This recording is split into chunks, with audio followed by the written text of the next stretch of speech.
সুস্বাগতম সুস্বাগতম আমার ইউটিউবে আপনাদের সবাইকে স্বাগতম জানাচ্ছি। কি আর বলবো বলুন তো, আজকে কলকাতা মানে সকাল থেকেই আজও অবরুদ্ধ, প্রতি মোড়ে মোড়ে অবরোধ।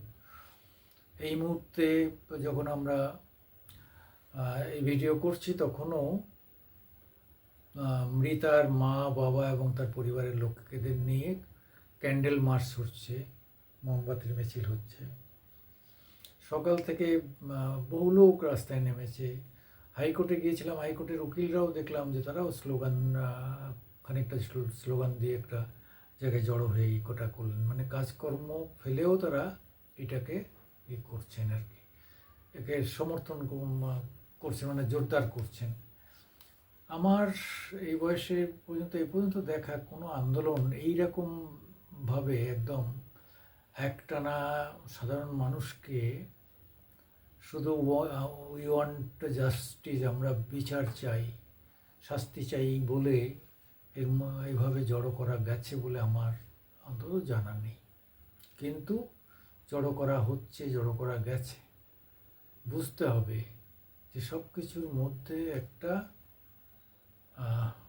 গভীর আমরা চক্রান্ত দেখি, গভীর সংগঠন দেখি, অনেক কিছু দেখি।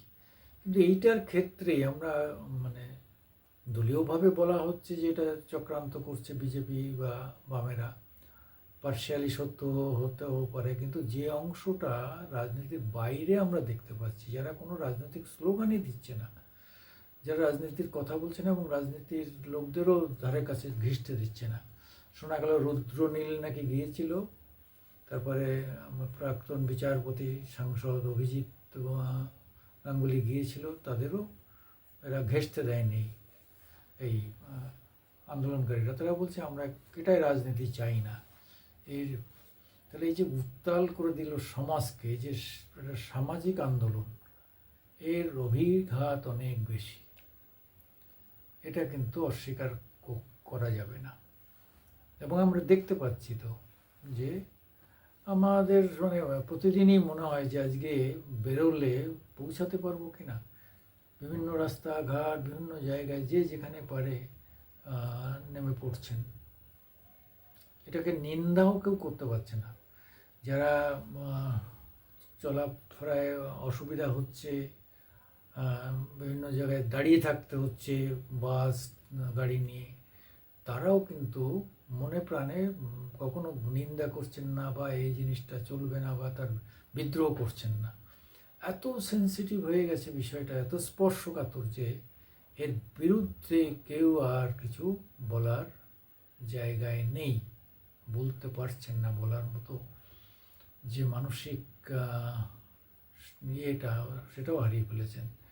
সবাই অবশ হয়ে গেছেন যে এমন একটা ঘটনা, একটা সরকারি হাসপাতালে এত বহু লোকজনের মধ্য দিয়ে একজন ডাক্তারি পড়া পোস্ট গ্রাজুয়েট একটি মেয়ে নির্মমভাবে ধর্ষিতা হবেন, খুন হবেন, তারপরে সেই দর্শনের জায়গা, সেই ঘরদোর সেখানে নিট অ্যান্ড ক্লিন করে মুছে ফেলা হবে, তারপরে আবার ভাঙচুর করা হবে সেই সব এলাকায়, যে সব এলাকায় এই ধরনের চিহ্ন থাকতে পারে, এরকমভাবে সব বলা হচ্ছে।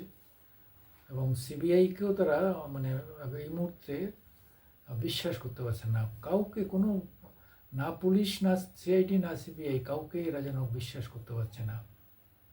এদের ধারণা রাস্তায় প্রতিদিন নেমে নেমে তাদের যে মনের যন্ত্রণা, সেই যন্ত্রণাটা তারা কিছুটা বহিঃপ্রকাশ করে একটা আনন্দ, মানে একটা চাপ তৈরি করতে চাইছেন।